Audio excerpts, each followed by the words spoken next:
හරිද? ඊළඟ ගාන තියෙන මෙන්න මෙහෙම රූපයක්.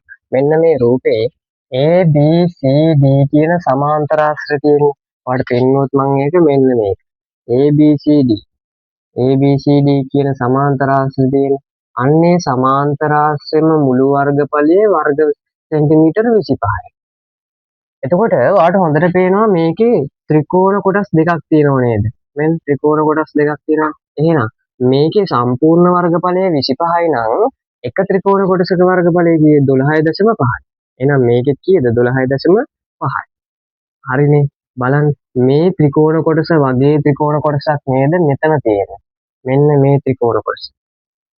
හරිද? ඔන්න ඔය ත්‍රිකෝණ කොටසෙත් එහෙනම් වර්ගඵලය කීයද? 12.5යි. ඒගොල්ලෝ අහන්නේ ADE ත්‍රිකෝණ කොටසේ වර්ගඵලය කීයද කියලා. වර්ගඵලය සමානයි 25යි වර්ග සෙන්ටිමීටර බෙදන්න ඕනේ දෙකෙන්. කීයද? 12.5යි වර්ග සෙන්ටිමීටර. හරිද?